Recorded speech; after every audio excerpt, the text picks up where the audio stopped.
So I'm going to be very brief in my comments. So we continue to be very busy on all fronts. The Varnum House is doing a fantastic job with their activities and attracting new visitors. Last Friday, we had the entire 4th grade of Eldridge Elementary School come through both the house and the armory. And I assume you guys had the same experience, but I was amazed at how into it these kids were. They paid attention. When you asked a question, you get 5 or 6 people throwing up their hands at the same time. It's tours like that that really motivate me and give me energy to continue on. Joanne. Along those lines, John, how have you put together a 30-minute 2-minute video? That, I mean, this says it all. It's really well done, funny, and take time to look it up. It's under Varnum House on Facebook. Yeah, if you're not following us if you're on Facebook or Instagram, definitely connect with us. We share content almost on a daily basis, so it's a good way to kind of keep up to speed with what's going on. The other piece of news that I wanted to relay, I think in the last several meetings, every dinner meeting, I've given you guys an update on our Revolutionary War flag project. So just as a reminder for those people who don't know, for the last 2 years, we have developed a proposal for the state of Rhode Island involving the National Museum of the U.S. Army and the Varnum Armory Museum to conserve and display Rhode Island's 2 Revolutionary War flags. These flags are the 2 flags carried by the so-called Rhode Island Regiment of 1780-1781 that was carried at the Battle of Yorktown. One of those 2 flags is believed to be the original regimental flag of the Black Regiment, the famed Black Regiment formed right here in East Greenwich, who would fight with distinction and honor both at the Battle of Rhode Island and in the final campaign in that Rhode Island Regiment at Yorktown. And we've been doing a lot of work to get this to happen. The Department of Administration, the Department of Capital Asset Management and Maintenance at the State House have been on board with our proposal. Everyone we talked to has been in support of this proposal and plan. But we learned late in the game that the Rhode Island law prohibits us from displaying these flags. And before the Army spends $50,000 to conserve and display the flag, they want some sort of assurance that they're going to be able to display it for the 250th anniversary of the U.S. Army and our country. And we feel the same way. Long story short, the DOA drafted that legislation.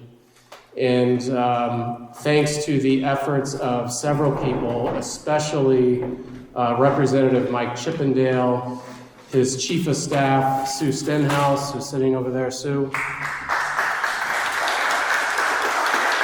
They played an absolutely critical role in making this happen, getting this legislation through both the House and the Senate. And also like to give a lot of credit to Jason Rooms. Jason, of course, Jason's ancestor had been enslaved and gained his freedom through his service in the 1st Rhode Island Regiment. So Jason is personally motivated to preserve this flag. And so he's spent a lot of effort talking to everyone in the State House, the governor, the Secretary of State, and many others to get this passed. I'm excited to announce tonight that the legislation unanimously passed the House, unanimously passed the Senate, and last week was signed into law by our governor.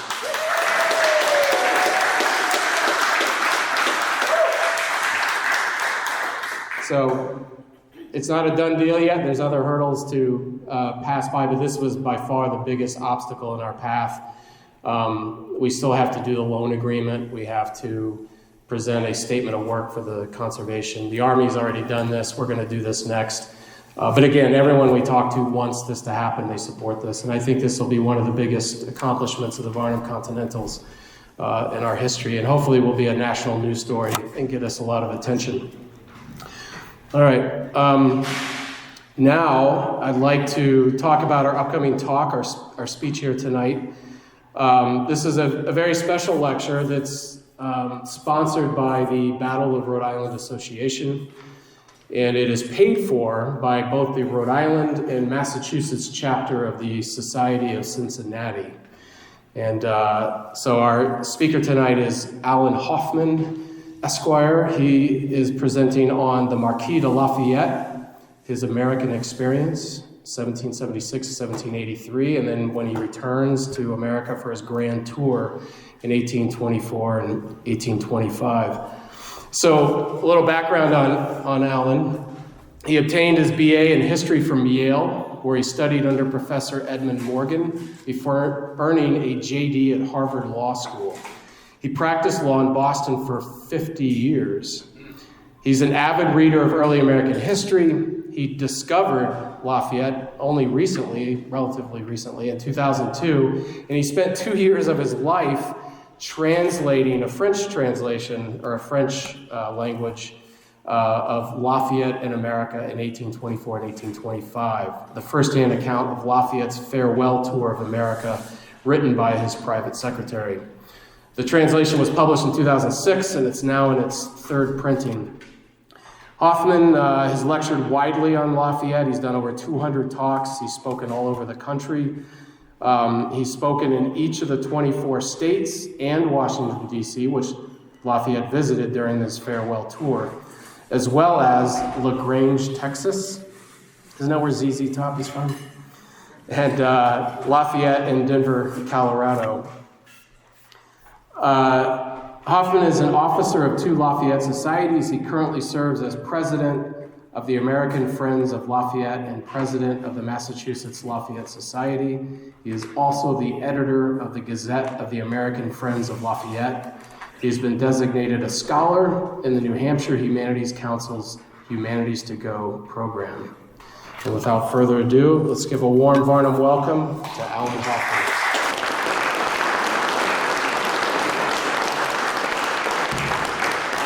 Well, you know, I'm reminded when you said LaGrange, it reminded me of a story. I was selling books at Yorktown. I go there every Surrender Day. And this little bookstore, and I do it more for them than for me. This woman came with her children and her husband. And I was trying to hype the book, and I said, you know, there are 80 cities, towns, and counties named for Lafayette, and some of them are not evident, like, for example, LaGrange and LaGrangeville. And she says, oh, I'm from LaGrange, Georgia. I know about that. And then she said to me, do you know that that's the site of the book and play, The Best Little Whorehouse in LaGrange? Do you remember that? It was on Broadway. And then she said, I got to tell you this story. When we were teenagers, my girlfriend and I we used to sit outside, watch the men go in and out, and then we saw my girlfriend's dad, and we got out of there as quickly as we possibly could. So that's my LaGrange story. Well, I'm going to talk to you about Lafayette's 2 major stints in America, one from 1777 to 1781 during the American Revolution, and then from 1824 to 1825. Lafayette was born in Auvergne, France in 1757. He inherited a prestigious title and great wealth upon the early death of his father in the 7 Years' War, and then his mother and his maternal grandfather. So he was one of the richest men in France when he was still a teenager. In April of 1777, Lafayette traveled to America to join our revolution on a ship that he had purchased and provisioned with his own funds. He had in his pocket a commission in the Continental Army, making him a major general, which was the second rank to Commander-in-Chief George Washington. At the time, he was only 19 years old and a mere captain in the French army on furlough, no less. He was introduced to General Washington at a tavern in Philadelphia on July 31, 1777, and invited to join his staff and serve initially as a volunteer without a command. His charm and what we would call today winning personality quickly won Washington's friendship. In his memoir, which he wrote years later, Lafayette recounts this anecdote. On the day of Lafayette's arrival in camp outside of Philadelphia on August 8th, General Washington was reviewing the 11,000 ill-clad troops.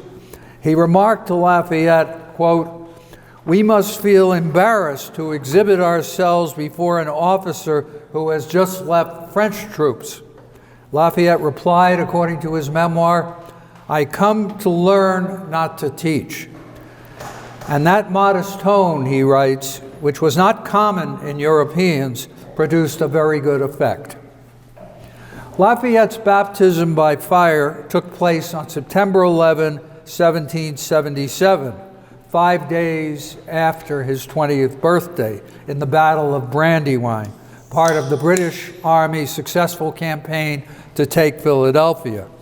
Because of the next slide that's his chateau, the first slide, Chateau Chavignac, where he was born. And the next slide is a map of the Battle of Brandywine. It's a little hard to see, but basically what happened was the main column was crossing something called Chad's Ford, and Lord Cornwallis, who we'll hear about later, he went north and he crossed about 9 miles north of that and surprised the American right flank, and it was becoming a rout. Lafayette sought permission to join the fray. He galloped into it, got off his horse, turned the American troops around so they would face the British, and he was shot in the leg and carried off the field.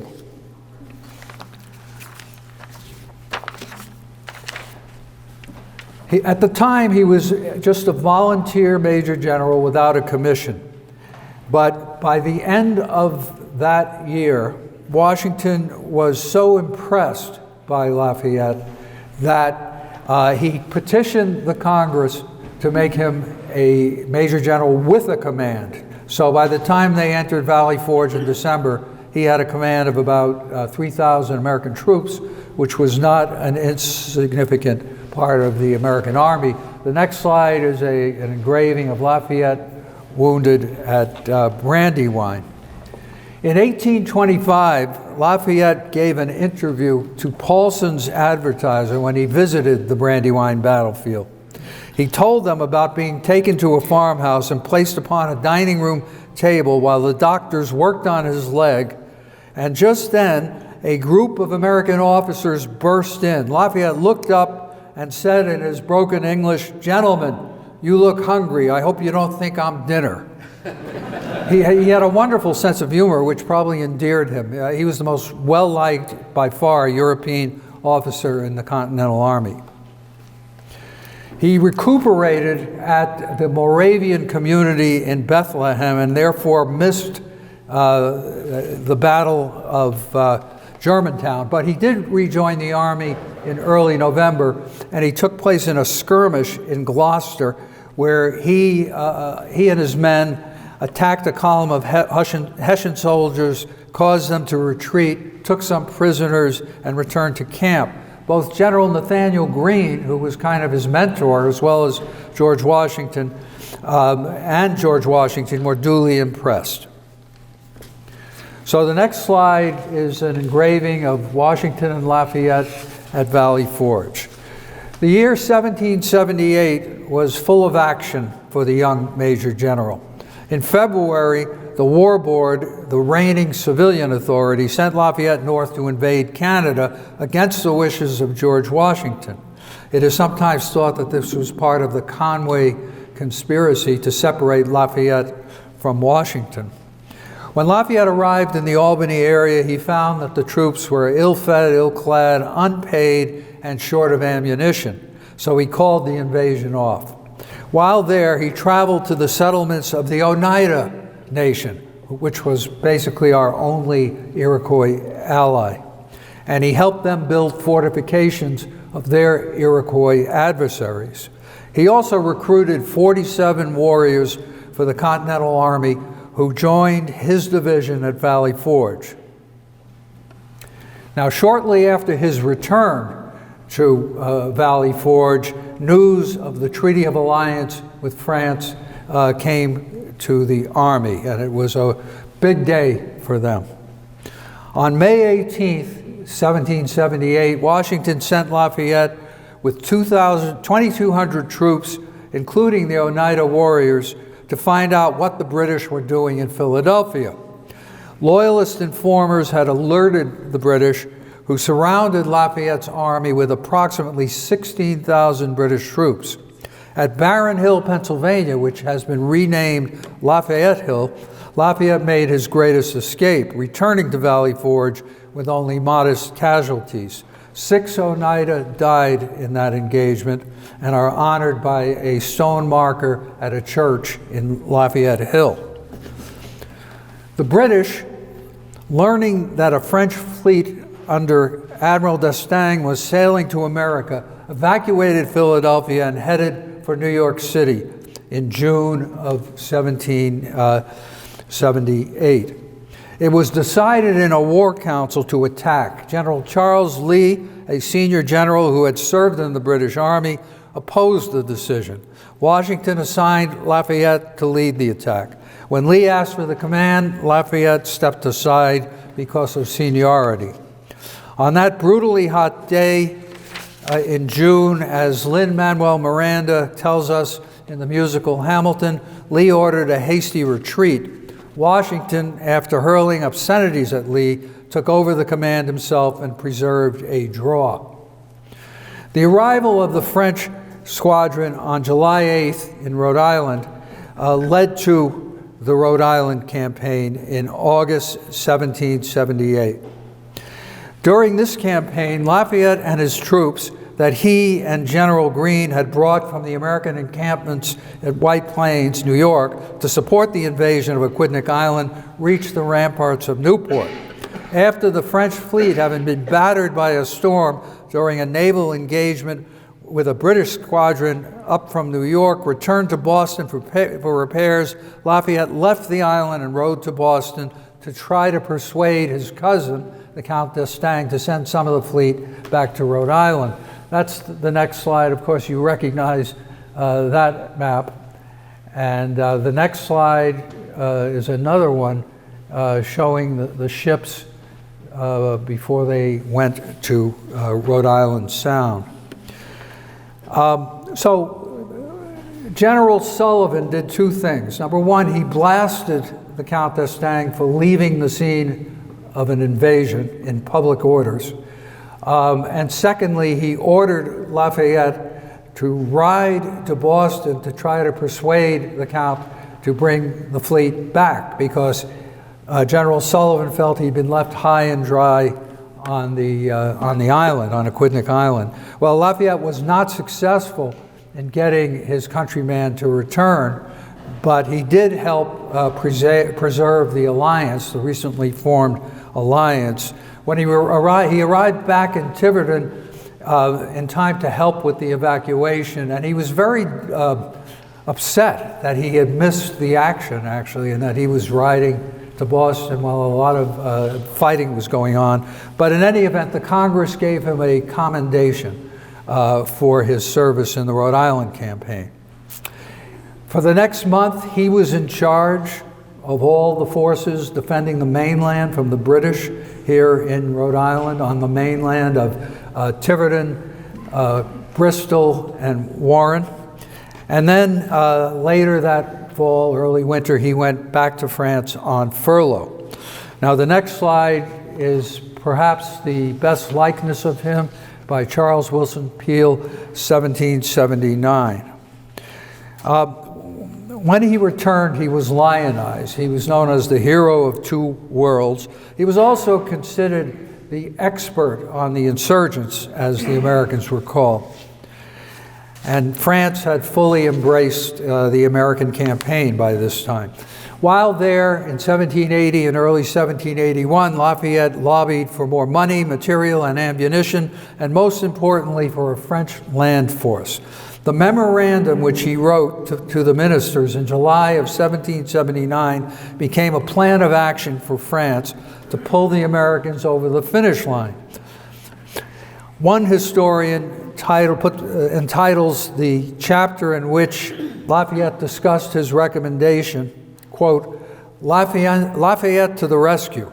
It is certainly fair to say that Lafayette and Ambassador Benjamin Franklin were most responsible for the decision made by the French court to provide this aid in 1780.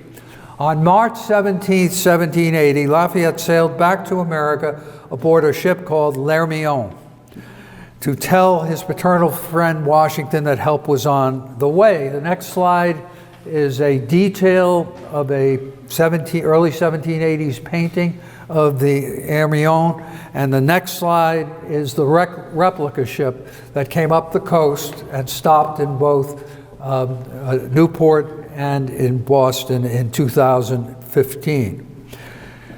From the entrance to Boston Harbor, Lafayette wrote a letter to Washington. He wrote that letter on April 27th, 1780, quote, I have affairs of the utmost importance that I should communicate to you alone. He disembarked from the Hermione on April 28th at what was then known as Hancock's Wharf. It's now Lewis Wharf, if you know Boston. He spent several days in Boston before traveling to Morristown, New Jersey, to rejoin the Continental Army. And it was on May 10th that he told Washington that Rochambeau and a fleet and 5,000 land troops were coming. The arrival of the French Expeditionary Force was Lafayette's greatest diplomatic triumph in the American Revolution. His greatest military contribution to the American cause was the Virginia campaign. Charged with defending Virginia and capturing Benedict Arnold, who was now a British brigadier general serving in Virginia, Lafayette arrived in Virginia in March of 1781 with 1,200 Continental troops. He engaged in a cat and mouse game with the British, most often with Lord Cornwallis, who had replaced Arnold and sent him back to New York. Cornwallis had arrived in May. Lafayette's troops were badly outmanned. Cornwallis had over 7,000 troops. Lafayette had 1,200 initially, with some Virginia militia. Later in June, General Wayne arrived with another 1,000 Continentals. And with this influx, Lafayette got more aggressive in his chasing Lord Cornwallis. On July 6, 1781, near the Green Spring Plantation in Jamestown, disaster almost struck. Following Cornwallis's tracks as the British general led his troops from Williamsburg across the James River on his way to Portsmouth, Virginia, Lafayette and Wayne decided to attack the rear guard of the British force. They thought that the rest of the force had crossed the James. Not so. Lord Cornwallis had taken most of the force downriver and hidden them in the woods. So Wayne attacked, and Lafayette smelled a rat. Wayne only had 800 men. He got his spyglass and rode further down the river, and he saw the entire force. And he brought another 700 men to try to stop Wayne, but it was too late. Wayne had already started his attack. So Wayne sees this huge force, and what does he do? He tells his men that we're going to do a bayonet charge. That's why he's probably called Mad Anthony Wayne. But it succeeded, actually. They were stunned, so they backed off for a bit. And then Lafayette's force came, and they were able to beat an orderly retreat. As Lafayette wrote to his brother-in-law, the Viscount de Noailles, who was with Rochambeau's army on July 9, 1781, this devil Cornwallis is much wiser than the other generals with whom I have dealt. He inspires me with a sincere fear, and his name has greatly troubled my sleep. This campaign is a good school for me. God grant the public does not pay for my lessons. Then, in what seems like an aside, he continued, my fine horse was killed under my groom. Having received intelligence from an enslaved man who was a double agent in Cornwallis's camp that, quote, the British had begun fortifying at York, as Lafayette wrote Washington on August 25th, Lafayette continued his pursuit of Cornwallis, setting up camp near Williamsburg in early September. In the meantime, the French West Indian fleet under the Comte de Grasse arrived in the Chesapeake in late August, and in early September landed 3,000 French troops under Saint-Simon. With this influx, the joint forces finally were equal in numbers to the British force. In the Battle of the Capes is one of the most important naval battles in American history, and it took place on September 5th as de Grasse's fleet sailed out to sea to meet and repel a British fleet dispatched by General Clinton from New York. De Grasse urged Lafayette to force the issue with Cornwallis immediately so that he could resume his primary responsibility, which was the defense of the French West Indies. Lafayette, a prematurely mature 24-year-old, demurred. He would not spend the lives of his forces in a battle of equals when, if he waited a short time, Americans and the French together would have greatly superior forces. And that's exactly what happened. On September 14th, Washington and Rochambeau and their troops arrived at Williamsburg. The siege of Yorktown followed. Essentially, it was orchestrated by French engineers and powered by French artillery. It began on September 17th. The last two fortifications, redoubts number 9 and 10, fell on October 14th. The former stormed by French troops, the latter by American troops under Lafayette's overall command, with Alexander Hamilton commanding. Yes, the code name was Rochambeau, and the troops were ordered to empty their muskets of ammunition, lest an accidental firing spoil the surprise. Surrender negotiations began on October 17th at the Moore House in Yorktown. The Allied commissioners were Colonel John Laurens, a friend of both Lafayette's and Hamilton, and also Lafayette's brother-in-law, the Viscount de Noailles. When the terms were worked out and the British came to surrender their arms, the British soldiers refused to look at the Americans on surrender field on October 19th. Lafayette ordered the American band to play Yankee Doodle. According to one account, the British were so thin-skinned at this pleasantry that many of them smashed their arms in anger while laying them down on the slopes. This was the last major engagement of the American Revolution, and it ended with a magnificent Franco-American victory. This slide is a 1780s engraving made in France. It's imaginary to a large extent, but the figure of Lafayette is probably from life. It was made by it's based on a French painting, and it shows the troops, and it's hard to see from this, but the ships in the York River. Now, I'm going to skip over a lot, but I do want to make one point, and that is that Lafayette, from the time he joined the American Revolution until the time he died, he always supported American interests throughout his life. And I'll give you an example. In the 1780s in France, he played an important role in supporting American diplomacy and interests, first with Franklin and later when Thomas Jefferson replaced Franklin in 1785.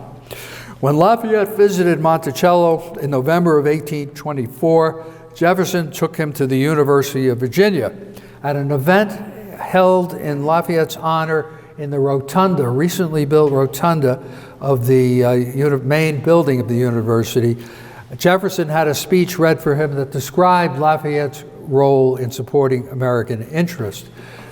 What Lafayette had done, as Jefferson enumerated, was to lobby with the king and the ministers for most favored nation treatment for American products in numerous French ports. And one of the most important products was whale oil. He also brokered a contract with the city of Paris so that the Nantucket whale oil fishermen would be able to sell their oil to Paris. Well,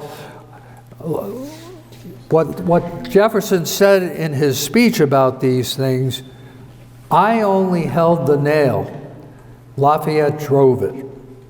In 1786, the people of Nantucket expressed their gratitude by dedicating 1 day's milk of every cow on the island and making a 500-pound cheese and sending it to Lafayette. This is a children's book that appeared in 1950. On the reverse jacket of this book is the town meeting. It's a Plymouth newspaper on Nantucket that talks about this vote to create this cheese. It's like, it seems to me it's like sending coals to Newcastle, as they used to say, to send a Frenchman a 500-pound cheese. So we're going to turn now to the farewell tour. In 1846, Ensign, you can put the first slide up. In 1846, Ensigns and Thayer of New York published a colored broadside with the title Pictorial History of the United States.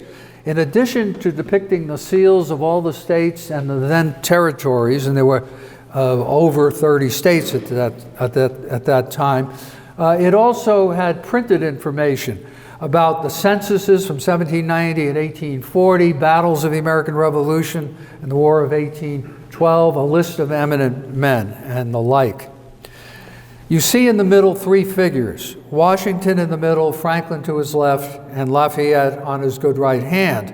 Not Jefferson or Madison or Adams or Hamilton or even Jackson, who had great popularity, but a Frenchman, Lafayette. So think about that, but I'm going to try to explain why that was in 1846. In the 19th century and into the 20th century, Lafayette's reputation in America was extraordinary. He was already popular when he arrived in 1824. He was popular because of his role in the American Revolution, his subsequent activities on behalf of his adoptive land, America, his close relationship with George Washington, and his storybook life. However, this trip, during which he visited all 24 states for 13 months across this great country, elevated him into iconic status. The only analogies that I could think of is the excitement caused by the Beatles among teenagers in the 1960s and also by John Paul II in 1979. The result was that Lafayette's name was firmly imprinted on the American psyche. When state banks printed legal tender starting in the 1830s, Lafayette's face appeared on more bills in more states than any person except George Washington. Scores of counties, cities, towns, and townships, actually 80 of them, I counted them on one rainy afternoon in a Rand McNally atlas, and I determined that he was behind Washington and Jefferson, but tied with Madison for third place. But these names have different forms. It's Lafayette, like Lafayette, Louisiana. There's a couple of Lafayettevilles, Fayetteville, and then there's two that are not obvious, LaGrange and LaGrangeville. The next slide is the chateau that Lafayette lived in starting in 1800. It came down in his wife's family, and when he was here in 1824, Americans knew that he lived in a place called LaGrange, and therefore we have maybe 5 to 10 counties called LaGrange County and a number of cities and towns as well. In the city of Boston, there are 8 streets named for Lafayette, one of those 6 forms, and in the city of New York, there are 12. Numerous statues and monuments were built. Daniel Chester French, who later did the Lincoln Memorial in 1917, finished the Lafayette Monument, which is in Central Park, in Prospect Park, Brooklyn. Next slide, please. Well, that's another view of LaGrange. That's the rear view of LaGrange. It's a bas-relief, except that the figure is full, the figure of Lafayette is full-bodied. It's a big monument. After France gave America the Statue of Liberty, America decided to reciprocate. So they commissioned a sculptor who was living in Paris, whose name was Paul Wayland Bartlett, and they raised money using school children who would collect pennies. This statue was completed in 1908. It was called the Children's Statue. And the next slide is the Children's Statue. A copy of it is behind the State House in Hartford, Connecticut. I'll show you one more. The next slide, that's Washington and Lafayette at Lafayette Square on the southern tip of Morningside Park in Manhattan. It's by Bartholdi, the sculptor of the Statue of Liberty. Mount Lafayette in New Hampshire was named by the people of Franconia in 1824. Lafayette College is one of several that was named for Lafayette. That was in 1826. There's a Lake Lafayette in Florida and a Lafayette River in Southern Virginia. Now, Lafayette decided to return to the United States in 1824 after he received an invitation from his old friend James Monroe, who was communicating not only his invitation, but the invitation of the Congress. In July, he departed for America with his son, George Washington Lafayette, and with Auguste Levasseur, who served as his private secretary.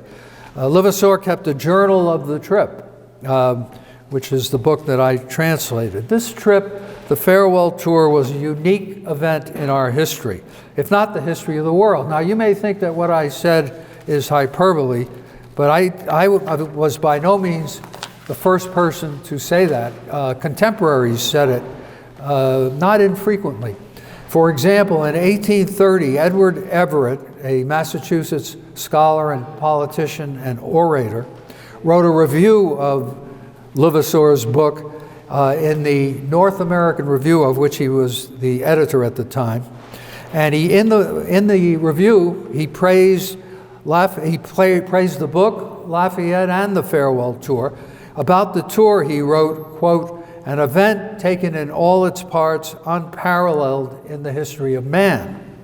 Here is this 67-year-old man, tall but somewhat portly, who walks with a limp and a cane and wears a hairpiece, who has wielded no political power or military or other governmental authority since 1792, when he served as a general in defense of France, who then held no public position either in France or in his adopted land, America, and he's treated like a conquering hero, a Caesar or an Alexander for 13 months in every corner of this vast country. There are parades, militia reviews, dinners, banquets, balls, meet and greets with school children, the public, and members of private societies. There are dedications of public monuments and buildings, and a plethora of speeches and toasts. Triumphal arches are built welcoming Lafayette in cities, in large cities and small towns. Americans of all races, each gender and of every age wanted to touch this man who had done so much for their country. A whole cottage industry of consumer goods was created around Lafayette's visit. This could really be the beginning of consumerism. So these included hats, buttons, bandanas, medallions, sheet music, bottles, brushes, baby shoes, ribbons. That's a Lafayette ribbon that the children of Boston wore in 1824. There were Lafayette scarves. That's a scarf with patriotic symbols that was worn in Philadelphia in 1824. Staffature and other ceramics, including a set of dishes depicting Lafayette's arrival in New York City. And kid gloves with Lafayette's face imprinted on them. Those are two examples of Lafayette gloves. Numerous American painters wanted to paint him from life, and many did. The two most famous ones, Samuel F.B. Morse won the commission for New York City. That painting, which shows Lafayette with the bust of Washington and Franklin looking at an empty pedestal waiting for his bust. It won the commission of the city of New York. It's in the city council chamber to this day. And the next one, Thomas Sully, a Philadelphia painter of Lafayette in front of Independence Hall.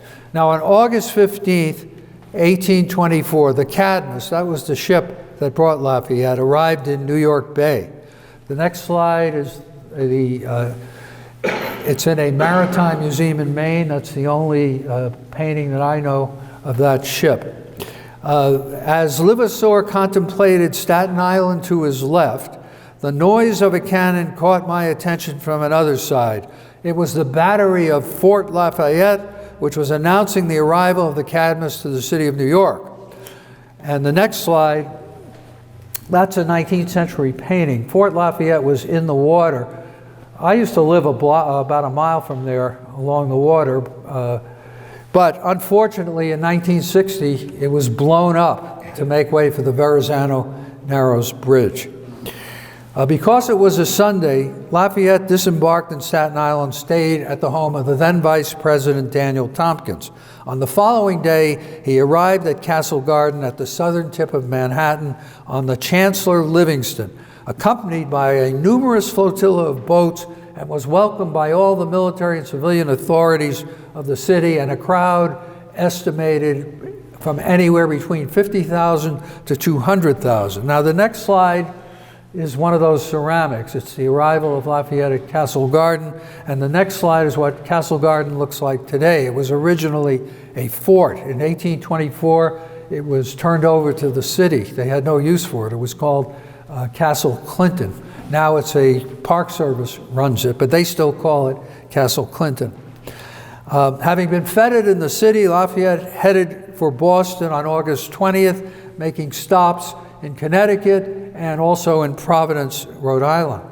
He arrived in Roxbury, then a posh suburb, a little after midnight on the 24th, and on the following morning he headed to Boston from the Shirley Eustis House, which was the governor's summer house in Roxbury, Governor Eustis, in a procession of 70,000. He crossed the Boston Common to the State House, where he was addressed officially by Governor Eustis, whose house he'd stayed in, and replied. He was then escorted to apartments that had been prepared for him in a building on the corner of Park Street and Beacon Street, right across from the State House.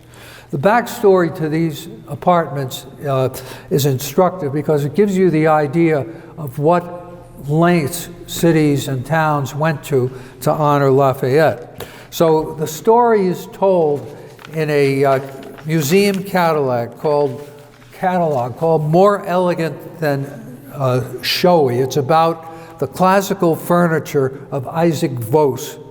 To summarize, the alderman rented a portion of the Amory House at 22 Beacon Street and gorgeously furnished it. As the authors write, the city of Boston hired only the most respected craftsmen for the furnishings, Voss and Sons for furniture and lighting, and Hedges for upholstery, draperies, and carpeting. Consistent with this high standard, they also selected the city's leading gilder and looking glass maker, John Doggett. He billed the city for a loan of 2 pairs of looking glasses, 1 pair valued at an extraordinary $425. The Voss furniture that they bought consisted of 78 items. The next slide is perhaps the most impressive one. It's a couch that was the main item in this exhibition at the Massachusetts Historical Society. Mr. Doggett, the gilder, also provided for Lafayette 5 Gilbert Stuart paintings, one of each of the first 5 presidents, so he would be with his friends while he stayed in Boston. Now in the afternoon, there was a dinner at the Exchange Tavern, and then according to the local press, Lafayette visited Madame Hancock, John Hancock's widow, at her home. This visit is memorialized in Louisa May Alcott's An Old-Fashioned Girl.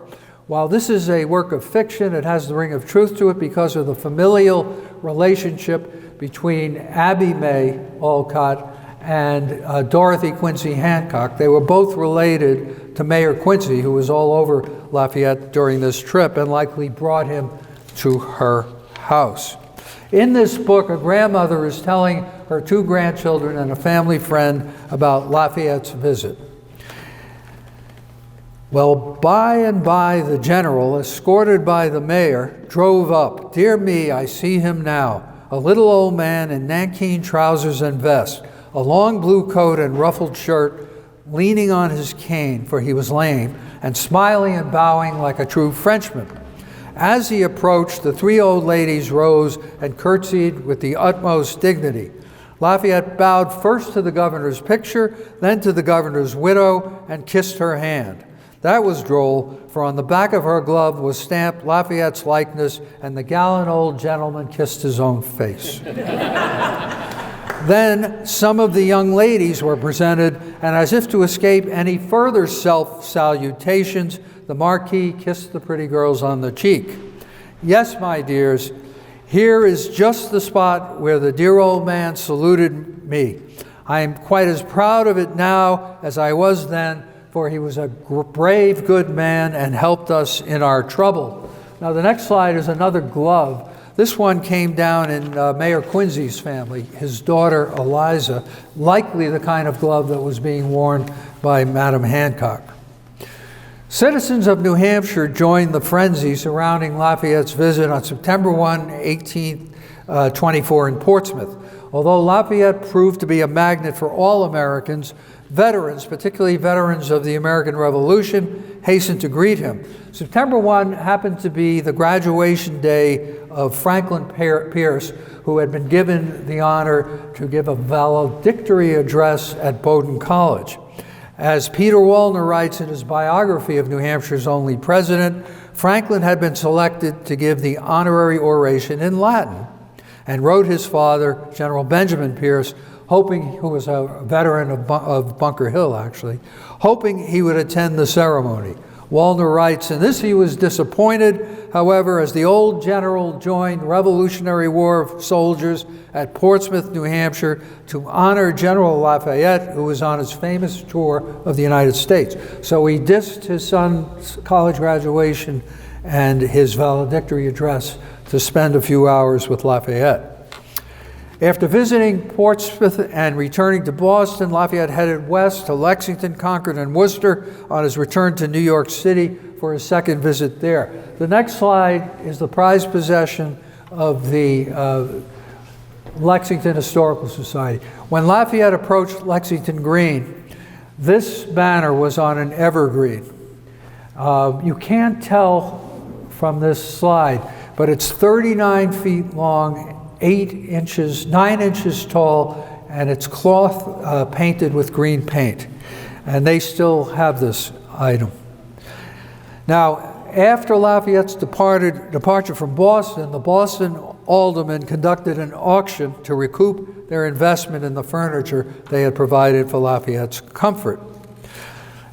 Lafayette left New York again in late September 1824. He headed west through New Jersey to Philadelphia before heading southward to celebrate Surrender Day on October 19th at Yorktown. He reached Monticello on November 4th, spent 10 days with Jefferson, and then a few days with his friend James Madison at Montpelier. He spent much of the winter of 1824 in and around Washington City, making a number of side trips, although his original intent was to visit only the first 13 states. By this time, he had received invitations from all the states, and he decided to accept them. Thus, he left Washington City on February 23rd, 1825, for his southern and western campaigns. Now, he had to be back in Boston because he promised the people at Bunker Hill that he would be there for the Bunker Hill the laying of the cornerstone of the Bunker Hill Monument, and that day, of course, is June 17th. So he had about, 3 months, a little more. In Columbia, South Carolina, an incident occurred that encapsulates this man who made no distinctions of race, color, or creed. In many of the southern states, local officials, mayors, city council members, etc., had issued decrees saying that Africans, whether they be free or enslaved, were not welcome at any of the public events, whether it be a parade or a militia review. And that was true of Columbia. In any event, in an autobiographical sketch by a militiaman on duty that day, whose name was Maurice Moore, he tells this story. This took place on March 11th, 1825. 2 sentinels with fixed bayonets on their guns were posted at the door to prevent the entrance of intruders. Officers, however, were allowed to enter unquestioned. Here I saw a strange but pleasant incident transpire. An old African, neatly dressed, came to the front door and started in. But the sentinels interposed their bayoneted guns to bar his entrance. The old man contemptuously pushed them aside, saying, "Shaw, Shaw, see guns afore you was born. Been where they've been shot by soldiers too," and without any further opposition from anyone gained his way. He came straight to the room where the distinguished guest was standing among the crowd and said, "I come to see General Lafayette." Lafayette turned, looked at him, and remarked, "An old acquaintance, don't tell me who it is." The Negro advanced to the Marquis and, bowing, held out his hand and said, "Howdy, Master Lafayette. How you do, sir? You remember me?" "Yes, stop. Don't tell me your name." "Ah, I have it. Pompey, belonging to Colonel Buchanan, the first servant who waited on me when I came to America. When I landed at Georgetown, I was taken first to the camp of General Buchanan near there, and Pompey waited on me," said he, as he shook warmly the old man's hand. The nobleman called for a glass of champagne with Pompey, which that worthy took with great dignity. Then he put out his hand and said, "Goodbye, Master Lafayette. We're getting old. We'll never meet again. God bless you." They shook hands again. Pompey went out, mounted his pony, and started for his home near Winnsboro, saying he'd come to see General Lafayette. Now he'd done that, he was going home. By the way, these officials who issued these prohibitions, they were right to be concerned, because Lafayette had a habit of treating Africans, whether enslaved or free, as human beings. He would nod to them and say hello to them, clasp hands, sometimes embrace them. There's one example of that that has come down to us. There was more than one, but this one is Lewis Hayden, a Boston abolitionist. His mother was once traded for a horse. He was on a fence when Lafayette came to Lexington in May of 1825. And he tells this story about what happened. He says that Lafayette acknowledged him. And he looked around, he looked to see who Lafayette was acknowledging. There was no one else on the fence, so he took off. He was frightened, and he ran to under where the salute was going to come from, the artillery salute. And then he said, from that moment on, he was the most famous man I'd ever seen. He acknowledged me as a human being, and from that moment on, I decided to do everything I could to obtain my freedom, which he did. He escaped. He became a leading abolitionist in Boston. His house, he and his wife's house, is on the Boston Freedom Trail. After Lafayette's Southern and Western tours, he returned to Boston for the laying of the cornerstone of the Bunker Hill Monument. In Daniel Webster's Bunker Hill oration before a crowd of 45,000, he addressed Lafayette, who was seated in an armchair in front of the veterans, surviving veterans of Bunker Hill and of the American Revolution. Heaven saw fit that the electric spark of liberty should be conducted by you from the new world to the old. Lafayette then made a second trip to New Hampshire, this time to the capital city of Concord. So Benjamin Pierce, who was all over the second trip, didn't have to miss his son's college graduation. But after Concord, he headed east. He had two more states that he hadn't visited. He headed east to Maine. Then he came back to Concord, said goodbye to everyone, headed west to Vermont. He went north along the Connecticut River, and he departed the state of New Hampshire on June 28th. The next slide is the wagon, the honorary wagon that brought him from Claremont, New Hampshire to Cornish, New Hampshire, where he was turned over to the Vermont authorities. This still exists. It's in the Long Island Museum at Stony Brook. It used to be called the Long Island Museum of Art, History, and Carriages. After Vermont, his 24th state, he went back to New York City for July 4th celebrations. As he left New York on July 14th, a militia unit that had renamed itself National Guard in honor of Lafayette's service in the Parisian National Guard saw him off. The next slide is a poster made from a painting commissioned by the United States National Guard in 1989, 200th anniversary of the French Revolution. The legend tells the story of this farewell, and it also says that by the end of the 19th century, every militia in the country had renamed itself National Guard, which is why it's called the National Guard today. Like Churchill in World War II, Lafayette lived in the White House in August and September of 1825, and on September 7th, President John Quincy Adams, another one of his friends, sent Lafayette off aboard a new frigate named the Brandywine in honor of his service in the American Revolution. While in America, Lafayette was the first foreigner to address a joint session of Congress and was addressed in turn by Speaker of the House Henry Clay, who called him a faithful and fearless champion of liberty. Congress voted Lafayette a national reward, $200,000 and 23,000 acres, or a township in northern Florida. That was not chump change at the time. It was over in 2015 dollars. The 200,000 was over 3 million, 3.2 million. He was one of the earliest travelers on the Erie Canal in 1825 as he returned from the west to Boston. Lafayette died on May 20th, 1834, and was buried at Picpus Cemetery in Paris. The best evidence, which I can tell you about if you're interested, is that he was buried in soil from Bunker Hill. President Jackson gave Lafayette the same military honors as John Adams had ordered on Washington's death. America mourned. There were eulogies in churches and in the state legislatures and in private societies. On December 31, 1834, John Quincy Adams gave the national eulogy before a joint session of Congress. The House ordered 50,000 copies printed for its use, and the Senate ordered 10,000 copies printed for its use.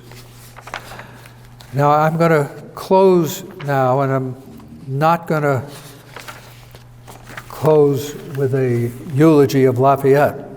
I'm going to close with a different death notice. And it's the death of an obscure Philadelphia by the name of David Kramer, Philadelphian. He died in Philadelphia during the blizzard of 1888. He didn't die of the blizzard. He happened to die while it was ongoing. So this obit, the lead, or the, what would you call it, the subject of it in all caps is "A man who knew Lafayette dead." David Kramer died on Monday evening the 12th after several months' illness of complication of diseases in the 73rd year of his age. So keep that in mind, 73 years old in 1888. He many years ago resided in Philadelphia, where he was a contractor, and erected many fancy dwellings for the leading men of that city. He was a member of the F&AM, the Freemasons, Carpenters Association, which was a high-end guild, and the IO of OF, the Odd Fellows. And at one time, he was an active member of the city council. And here's the buried lead, I suppose. In his youth, he had the pleasure of seeing and conversing with General Lafayette during his last visit to America. So, if you do the math, David Kramer, who was a pretty accomplished fellow and joined many important organizations, was born in 1815. So he was 9 years old when he, along with 5,000 other school children, were greeted by Lafayette in front of Independence Hall on October 4th, 1824, and that was apparently the most important event of his very impressive life. Thank you.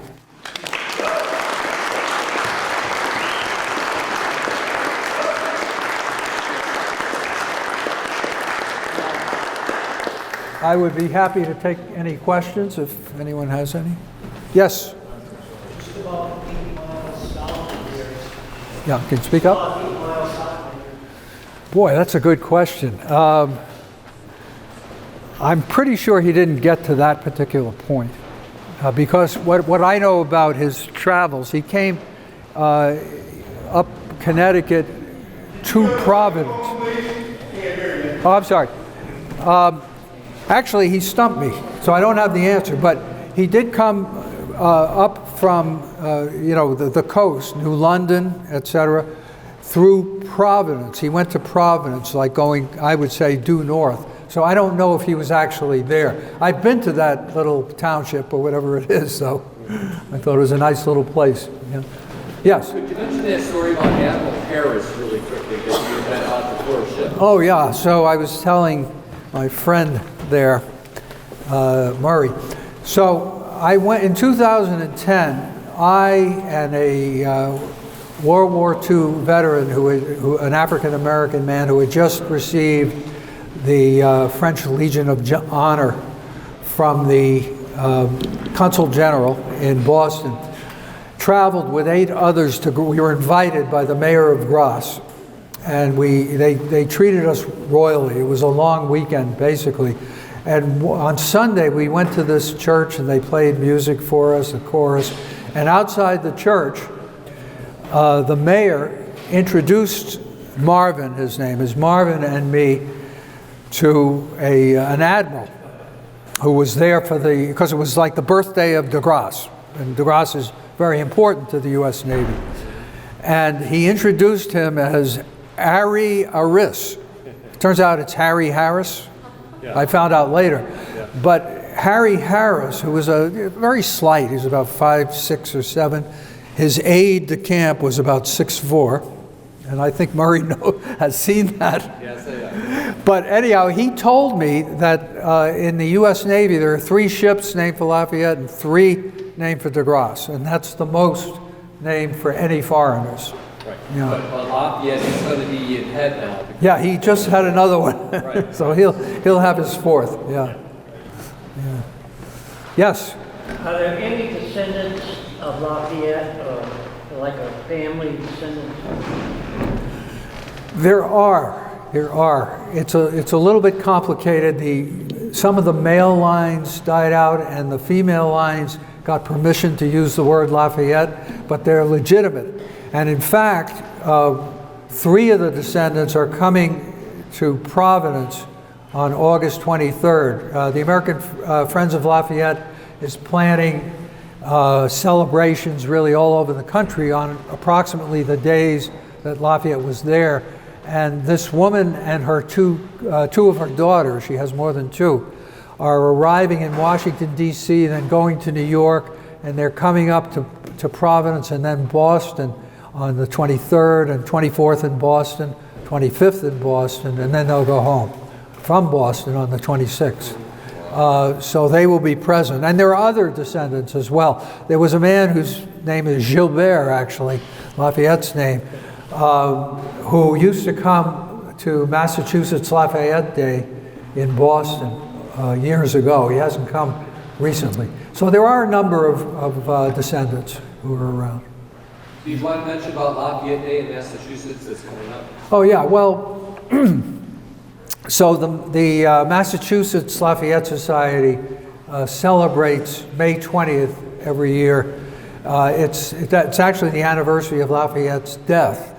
But in 1935, the legislature, because of the centennial of Lafayette's death in 1934, where there were celebrations all over the country and a joint session of Congress, and Franklin Roosevelt spoke, in 1935, the legislature passed a statute mandating that the governor each year declare May 20th Massachusetts Lafayette Day. So we have events.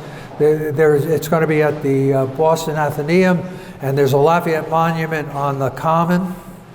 The footprint, if you know Boston, the footprint of the Boylston to Park Station subways. Closer to Park Station, there's a granite, I guess it's a granite block monument with a bas-relief of Lafayette. It was built dedicated in 1824, which was the 100th anniversary of Lafayette coming to Boston, and it was It has the statement that Daniel Webster made in 1825 imprinted on it that I quoted. Heaven saw fit that you would bring or transport the electric spark of liberty from the new world to the old. So that's what we're doing this coming Friday. Yeah. Yeah.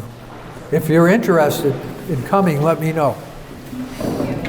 I can give you a card. Okay. Thank you.